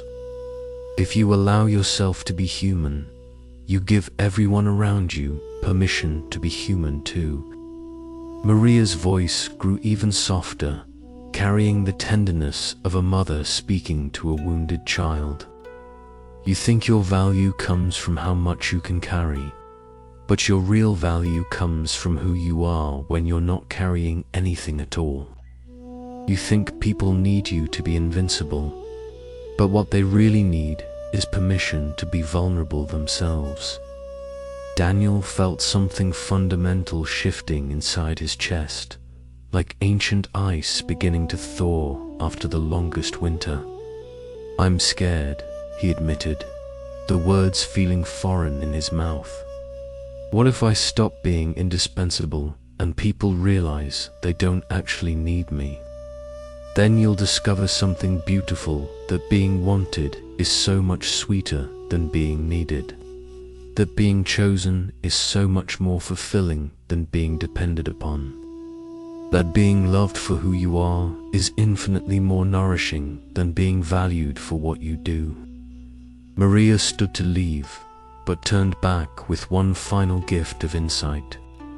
Your birth date carries the blessing of natural leadership and the challenge of learning when to lead and when to follow, when to protect and when to allow others to protect themselves. You came here not to be everyone's solution, but to model what healthy strength looks like, strength that includes vulnerability, leadership that includes collaboration, protection that includes teaching others to protect themselves. That night, for the first time in years, Daniel left the office with work unfinished. He felt terrified and exhilarated simultaneously, as if he were learning to walk after spending a lifetime crawling under the weight of others' expectations. As he rode the elevator down to the lobby, he realized that Maria had given him something more precious than advice. She had given him permission to be imperfect, to need support, to trust that his worth was not measured by how much he could carry alone. Walking through the city streets toward home, Daniel felt his shoulders beginning to release their familiar tension.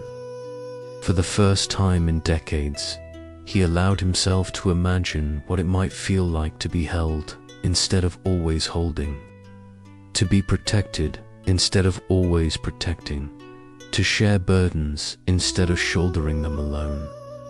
The thought filled him with a lightness he had forgotten was possible. the profound relief of a guardian who finally understands that true protection sometimes means teaching others to guard themselves, and that the strongest leaders are those brave enough to show their own humanity. In the quiet college town of Northfield, where maple trees created cathedrals of amber light along tree-lined streets, Professor Amelia Harrison sat in her study, surrounded by towers of books that had been her companions longer than most of the people in her life. Born on the 19th day of September, she had spent her 52 years swimming in depths that others found uncomfortable, asking questions that made dinner parties grow silent, and carrying wisdom that felt too vast for ordinary conversation. The late afternoon sun slanted through her window, illuminating dust motes that danced like tiny spirits in the golden air. Amelia closed the volume of Rumi she had been reading and rubbed her tired eyes, feeling the familiar ache of intellectual isolation that had followed her since childhood. She possessed a brilliant mind that craved connection, yet she often felt like an anthropologist studying a culture she could observe but never quite join. The soft chime of her doorbell interrupted her contemplation. Through the peephole, she saw Rachel, her neighbor from across the street, woman in her 30s, who always seemed to be rushing.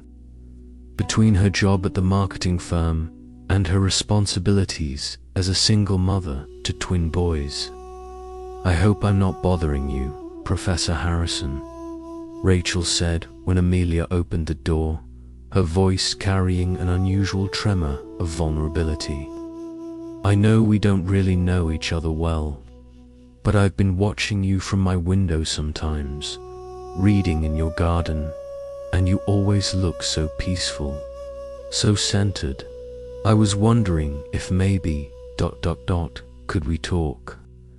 Amelia felt something quicken within her chest, the recognition of a soul reaching across the apparent divide between her contemplative world and the busy realm of everyday concerns. She welcomed Rachel into her book-lined sanctuary, brewing chamomile tea with the careful attention she usually reserved for her academic research. "I've been having these dreams," Rachel began, settling into the worn leather chair that had witnessed countless hours of Amelia's solitary reflection. "Not regular dreams, but something deeper. I wake up feeling like I've been somewhere ancient and important, but I can't remember where or why. It's like there's someone inside me trying to wake up, but I don't know how to let her." Amelia's hands stilled around her teacup as she recognized the familiar territory of souls, awakening to dimensions beyond the surface of daily existence. This was the conversation she had been preparing for her entire life, though she hadn't realized it until this moment. "Tell me about the feeling these dreams leave behind," she said gently, her academic training transforming into something more intuitive and nurturing. "It's like homesickness, but for a place I've never been. Like grief for someone I've never met. Like I'm remembering a conversation I had with myself before I was born. But the words have been erased, and only the emotion remains." Tears gathered in Rachel's eyes as she continued, "I love my boys, I love my life, but sometimes I feel like I'm sleepwalking through it. Like there's a deeper reality underneath everything I can see, and I'm missing it because I don't know how to look." Amelia felt the familiar stirring of recognition, the same longing that had driven her to study philosophy, to dive deep into mystical poetry, to spend countless hours in meditation, seeking the source of her own unexplained knowing. But where her response had been to retreat into solitude and scholarship, Rachel was reaching out across the apparent separation between seeker and civilian. What you're describing, Amelia said softly, is what the mystics call the awakening of the soul's memory. It's not uncommon, though most people dismiss these feelings or try to distract themselves from them. You're brave to pay attention. Rachel leaned forward eagerly. But what does it mean? What am I supposed to do with these feelings? For the first time in years, Amelia felt her accumulated wisdom finding its true purpose. Not as intellectual accomplishment, but as medicine for another soul's awakening. In my years of studying consciousness and spirituality, I've learned that we are all much more than we appear to be in our daily roles. You are a mother, a professional, a neighbor, but you are also an eternal being having a temporary human experience. Sometimes the eternal part of us stirs, reminding us that this physical existence is just one layer of a much grander reality. Amelia found herself speaking from a place deeper than her scholarly training, drawing from wells of understanding she had accessed only in her most profound moments of solitary contemplation. The dreams you're having may be your soul's way of helping you remember why you chose to be here, in this particular life, at this particular time. They're not meant to distract you from your human responsibilities, but to help you engage with them from a place of deeper meaning and purpose. Rachel's eyes widened with recognition. Yes, that's exactly what it feels like. Like there's a reason I'm here, that I'm supposed to remember, but can't quite access.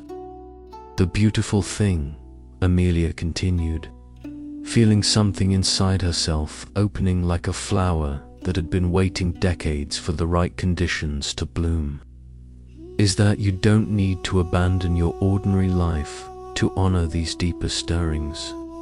You can be a devoted mother and a spiritual seeker. You can excel in your career and still listen to the whispers of your soul. Integration, not escape, is usually the path. As the evening deepened around them, Amelia realized that this conversation was transforming both of them. Rachel was receiving permission to honor her spiritual awakening without judgment, while Amelia was discovering that her years of solitary seeking had been preparation for something far more meaningful than personal enlightenment. They had been preparing her to serve as a bridge between worlds for others. You know, Rachel said as she prepared to leave, I've always been a little intimidated by you.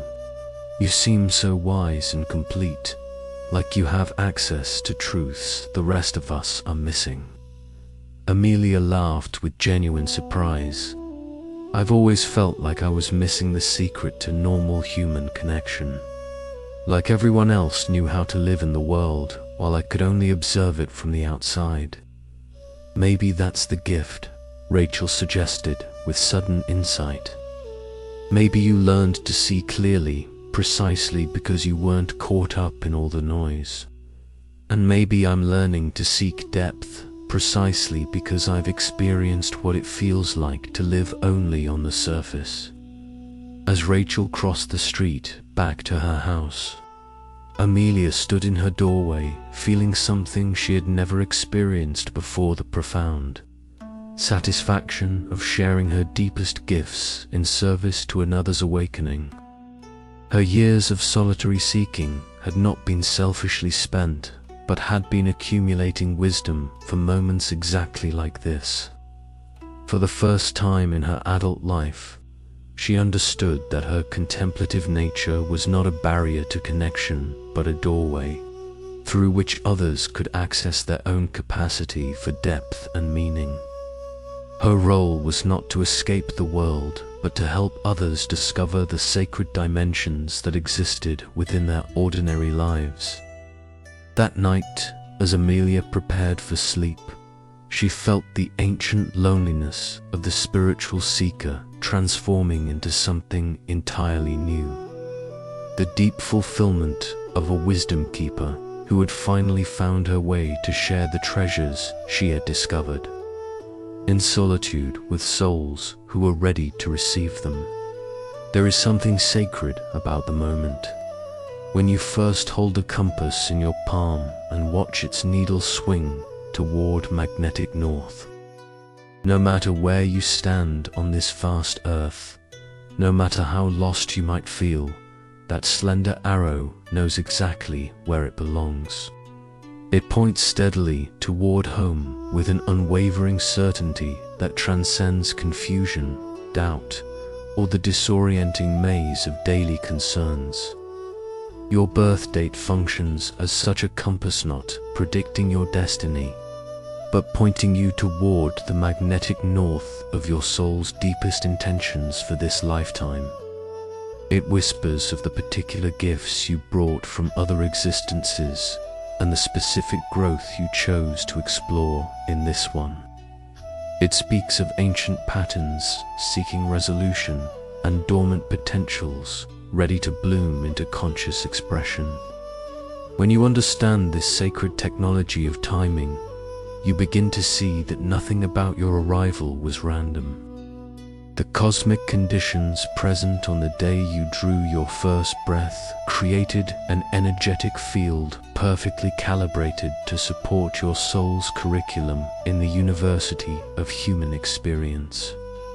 Like a master gardener selecting exactly the right soil conditions for a particular seed, your spirit chose the precise moment when all factors aligned to nurture your highest flowering. This is why certain themes have followed you throughout your existence with such persistence.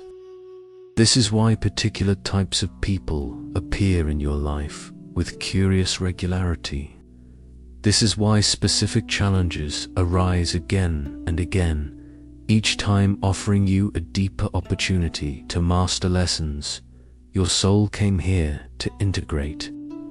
Consider how Marcus, born on the 3rd day of March, spent years feeling frustrated by his pattern of starting creative projects with tremendous enthusiasm only to lose interest before completion. He judged himself harshly for what seemed like lack of discipline until he recognized that his soul specialized in the sacred art of initiation, lighting fires that others would tend, opening doors that others would walk through, planting seeds that others would nurture into full flowering. When Marcus aligned with this understanding, his entire relationship with his creative process transformed. Instead of forcing himself to complete every project personally, he began collaborating with others who thrived on development and completion. His role as cosmic starter became a source of joy rather than shame, and his projects flourished because he finally honored the natural rhythm of his soul's contribution. Or reflect on how Sophia, whose birth on the 22nd day carried the frequency of transforming pain into wisdom, had unconsciously attracted relationships that echoed ancient themes of love and loss. For years, she wondered why she kept finding herself caring for partners who would eventually leave just when intimacy deepened. She thought she was cursed to love people who couldn't love her back. But when Sophia recognized that her soul had chosen to master the art of loving without attachment, loving fully while holding lightly, her pattern began to shift. She learned to offer her heart completely while maintaining her own wholeness, to support others' healing without taking responsibility for their choices, to transform her natural empathy into conscious compassion that served without depleting. Your birth date compass points towards similar opportunities for conscious evolution. It reveals not limitations, but liberation from unconscious patterns that no longer serve. Liberation into conscious co-creation with the themes your soul came here to explore. The numbers that mark your entry into this world carry specific frequencies. each vibrating with particular lessons, gifts, and growth edges. These are not restrictions imposed upon you by external forces, but invitations extended by your own deeper wisdom, invitations to dance more consciously with the cosmic curriculum you designed for yourself. When you were born between days 1 and 5, you entered the frequency of divine initiation, carrying the sacred fire of new beginnings and the challenge of learning to start without needing to control outcomes. Your compass points toward mastering the art of pioneering while trusting others to build upon foundations you courageously establish.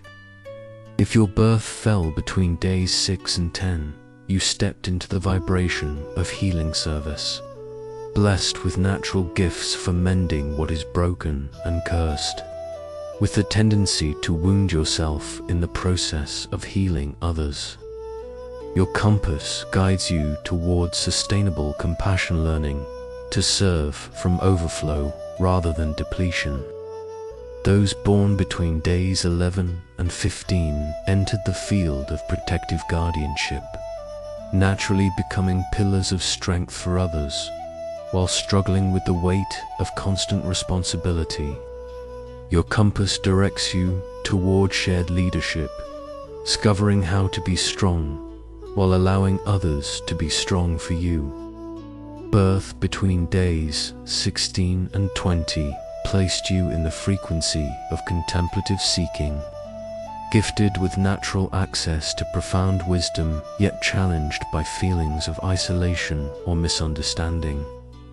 Your compass points toward integration, bridging the gap between transcendent understanding and intimate human connection. If you arrived between days 21 and 25, you entered the vibration of transforming deep pain into luminous wisdom, blessed with extraordinary empathy, yet challenged by patterns of loss and separation.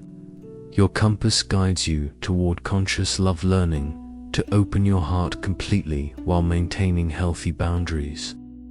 Those born between days 26 and 31 stepped into the frequency of awakening others through authentic presence, gifted with the ability to see and call forth potential in everyone you meet, yet challenged by feelings of invisibility or lack of recognition. Your compass directs you toward service without attachment, finding fulfillment in the act of loving rather than in external validation of your impact. Each of these frequencies carries both tremendous gifts and specific challenges, because growth happens at the edge between comfort and expansion, between mastery and mystery, between what we have already learned and what we are still becoming. Your birth date, compass, does not determine your choices, it illuminates them. It does not predict your future, it explains your past. It does not limit your possibilities, reveals the particular doorways through which your greatest evolution wants to emerge. When you align with this cosmic guidance system, life begins to make sense in ways that transcend logic. Patterns that seemed random revealed themselves as perfectly orchestrated opportunities for conscious development. Relationships that felt confusing show themselves as precisely the connections needed to catalyze your soul's intended growth. The struggles that have felt so personal become recognizable as universal themes played out through your particular instrument of consciousness. The gifts that have seemed so ordinary reveal themselves as extraordinary medicine your spirit came to offer the world. Tonight, as you rest in the gentle embrace of approaching sleep, honor the profound wisdom that orchestrated the moment of your birth. Feel gratitude for the careful planning that went into selecting exactly the right cosmic conditions for your soul's flowering in this lifetime. Trust that every experience you have encountered, every person you have met, every challenge you have faced has been perfectly designed to support your highest becoming. Your birth date is not a limitation, it is a love letter from the universe, written in the language of numbers and time, reminding you that you belong here, that you matter deeply, and that your unique contribution to the grand symphony of existence is not only welcome but essential. Imagine a spider's web glittering with morning dew, each droplet catching the light and creating miniature rainbows that dance across the silken threads. Now picture what happens when you gently touch one strand of that web. The vibration travels instantly through every connection, shifting the entire structure in subtle but profound ways. This is how consciousness works when ancient patterns begin to dissolve. When the recognition of your soul's journey starts to transform the very fabric of your being. You have spent this time together exploring the sacred significance of your birth date, understanding the cosmic frequencies that shaped your entry into this world, recognizing the ancient themes that have followed you across lifetimes. But awareness alone, beautiful as it is, serves only as the first step in a deeper process of liberation. Now comes the gentle dissolution, the conscious release of patterns that no longer serve your soul's evolution. Feel into your body right now. Notice how different you feel from when this journey began. There is something lighter in your chest, isn't there? Something softer around the edges of old hurts. Something more spacious where shame and self-judgment once lived. This is what happens when soul recognition meets conscious breath. The ice of ancient conditioning begins to thaw in the warmth of understanding. The patterns encoded in your birth date were never meant to be prison walls, but rather like training wheels on a bicycle, necessary support systems that helped you develop strength and balance until you were ready to ride with complete freedom. The initiator soul learns to begin without attachment to outcomes. The healer discovers how to serve without depleting the sacred vessel of self. The guardian develops the wisdom to protect while allowing others their own power. Each recognition becomes a key that unlocks chambers in your heart that have been sealed for lifetimes. Each moment of understanding dissolves another layer of the unconscious conditioning that has driven your choices from the shadows.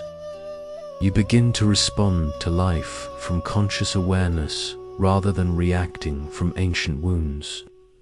Consider how Clara, born on the 8th day of June, spent 40 years of her current life feeling guilty whenever she couldn't fix someone's problems.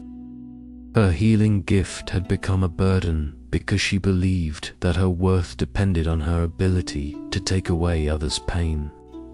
But as she recognized the ancient pattern that her soul had been a healer in many lifetimes who had never learned energetic boundaries, she could finally begin to transform her approach. The shift didn't happen overnight. Old patterns have deep roots, and dissolution requires patience with yourself as you learn new ways of being. But gradually, Clara noticed that she could feel compassion for others' struggles without absorbing their emotions as her own. She could offer support without feeling responsible for outcomes. Her healing gift became a joy rather than a burden because she was finally serving from wholeness rather than depletion.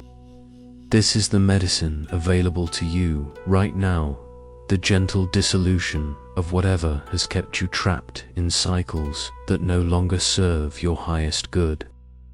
The ancient fear of abandonment that echoes from lifetimes of love and loss. The compulsive need to prove your worth through endless giving. The exhausting pattern of carrying responsibilities that belong to others. The lonely habit of seeking depth in ways that separate you from simple human warmth. Breathe deeply and feel these old patterns, like autumn leaves, that have served their purpose and are ready to fall away naturally. You don't have to force their release or judge them harshly for having existed. They were necessary teachers, faithful companions that helped you develop the very strengths you now possess. Thank them for their service, and then let them go with the same gentle certainty with which trees release their leaves when winter approaches. The frequency of your birth date that once felt like destiny becomes simply information, useful guidance about your soul's preferences and tendencies, but no longer a script you must follow unconsciously. You begin to choose your responses rather than being chosen by them. You start to dance with your cosmic curriculum rather than being danced by it. Where you once felt trapped by patterns that seemed to repeat despite your best efforts, you now recognize choice points, moments where you can pause, breathe, and select a response that honors both your soul's wisdom and your current evolution. The initiator can choose when to begin and when to allow others to lead. The healer can decide when to serve and when to receive care. The seeker can balance solitude with connection according to what feels most nurturing in each moment. This conscious dissolution creates space for something entirely new to emerge, not the opposite of your essential nature, but its most evolved expression. You don't stop being who you are. You become who you are, more consciously, more joyfully, more freely. Feel this transformation happening even now as you rest in recognition of your soul's magnificent journey. The tight places in your chest are softening. The old stories that once defined you are revealing themselves as just stories, not truth, not limitation, simply narratives that served their purpose and can now be gently released. In their place, space opens for spontaneous responses that arise from your deepest wisdom. Room emerges for choices that serve both your individual flowering and the collective good. Capacity develops for love that is simultaneously passionate and peaceful, committed and free.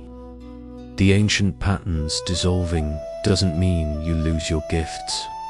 It means your gifts finally have space to express themselves, from joy rather than compulsion, from love rather than obligation, from wholeness rather than woundedness. Your natural empathy becomes conscious compassion.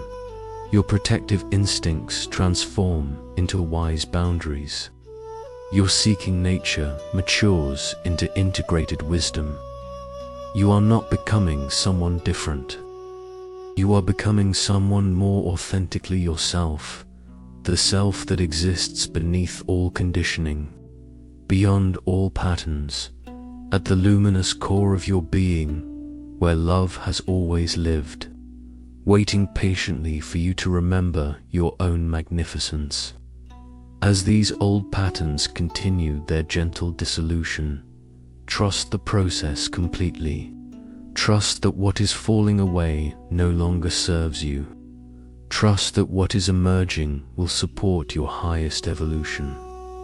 Trust that your soul knows exactly how to navigate this transformation with the same wisdom that orchestrated your birth into exactly the right cosmic conditions for this lifetime's learning.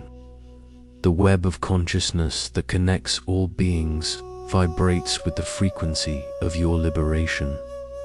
Every pattern you release consciously frees not just yourself, but everyone who has been trapped in similar cycles. Every moment of awakening you experience ripples through the collective field, making it easier for others to recognize and release their own limitations. You are dissolving not just personal patterns, but ancient collective agreements about how spiritual growth must happen, about what service requires, about how healing occurs. You are pioneering new ways of being that honor both transcendence and intimacy, both depth and lightness, both individual evolution and collective flourishing. Rest now in this space of gentle dissolution, feeling the profound relief of ancient tensions releasing their hold on your sacred heart. You are returning to yourself, coming home to the truth that has always lived within you, remembering the love that you have always been, in the deepest chamber of your heart, where silence lives like a gentle flame that has burned unchanged across lifetimes. There exists a place of such perfect peace that even the whisper of wind through autumn leaves would seem like thunder. This is where you are arriving, now not through effort or striving, but through the simple grace of recognition, the profound relief of finally coming home to yourself. Breathe slowly. Let each exhale release another layer of the story you thought you had to carry. Let each inhale welcome the vast spaciousness that has always been your true nature. You have traveled so far to arrive at this moment of deep rest across lifetimes and through experiences, through patterns of seeking and finding, through cycles of forgetting and remembering. Now, finally, you can simply be. Feel the ancient tiredness leaving your bones, the exhaustion of trying to prove your worth, the weariness of carrying burdens that were never yours to hold, the fatigue of seeking outside yourself what was always waiting within. Let it all dissolve like morning mist in the warmth of your own loving awareness. You are not broken. You have never been broken. The struggles you have endured, the patterns you have navigated, the challenges you have faced, none of these have damaged the luminous essence of who you truly are. They have been like weather passing through a vast sky, leaving the sky itself unchanged, unstained, eternally pure. The day you were born was a celebration in dimensions beyond your physical sensuza, moment when the universe welcomed another expression of love back into form.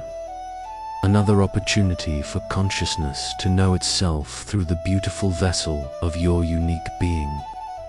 Every breath you have taken since that first cry has been a gift to existence itself.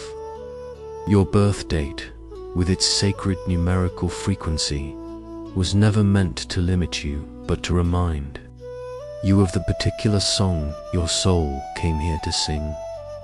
You are a note in the cosmic symphony that no one else can sound, a color in the spectrum of human experience that no other being can create, a facet of divine love that exists only through your precious presence. All the ancient patterns that once seemed to define you have revealed themselves as temporary costumes worn by an eternal actor. The initiator, the healer, the guardian, the seeker, the transformer, the awakener. These are roles you have played with such dedication and skill, but they are not who you are. Beneath every character you have embodied lies the unchanging truth of pure awareness, infinite love, perfect peace. Rest now in this recognition. Feel how effortless it is to simply exist without needing to achieve anything, fix anything, prove anything.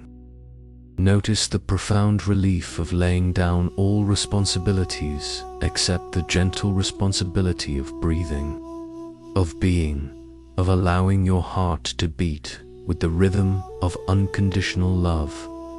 In this sacred space, beyond all patterns, beyond all stories, beyond all definitions, you meet yourself as you truly are, vast as the ocean, gentle as morning light, strong as mountains, fluid as water, constant as the stars.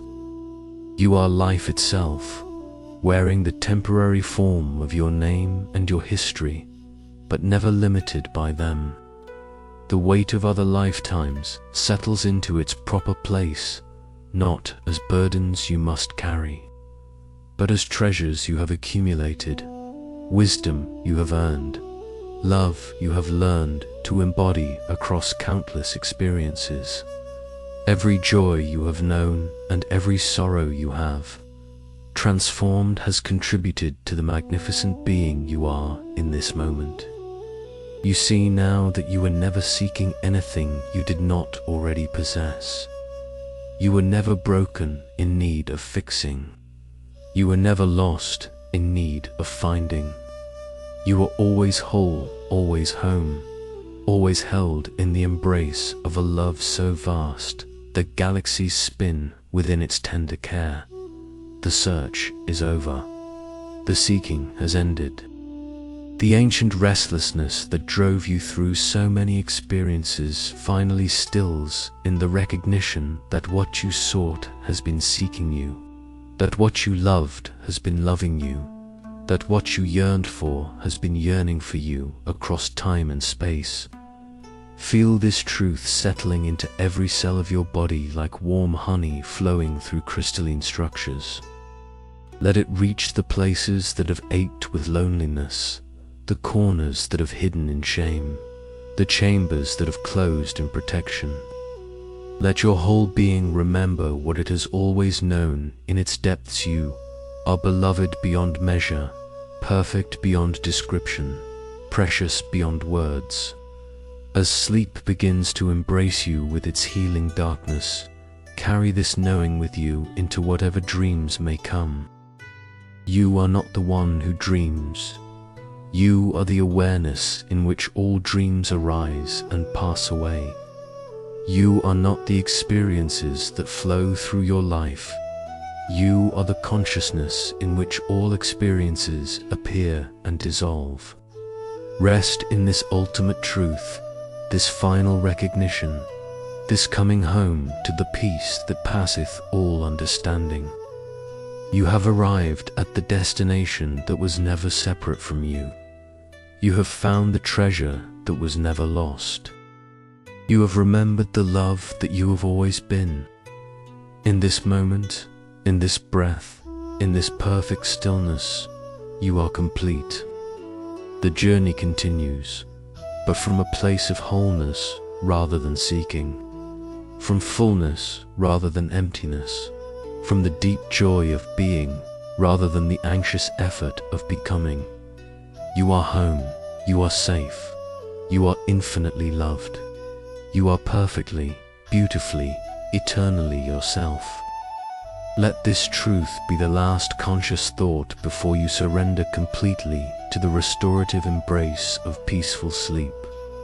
Tomorrow will bring new opportunities to express this love you have discovered yourself to be. New chances to share this peace you have remembered. New moments to celebrate the magnificent gift of your existence. But for now, simply rest, simply be, simply allow yourself to dissolve into the vast love that cradles all things, including the precious miracle of you. You are not going anywhere. You are not leaving yourself. You are simply relaxing more deeply into the truth you have always been, the love you have always embodied, the peace you have always carried in the secret chamber of your eternal heart. Sleep now, beloved soul. Sleep in the knowledge that you are exactly who you came here to be, exactly where you belong, exactly as perfect as existence itself. The story is complete. The patterns have dissolved. The love remains.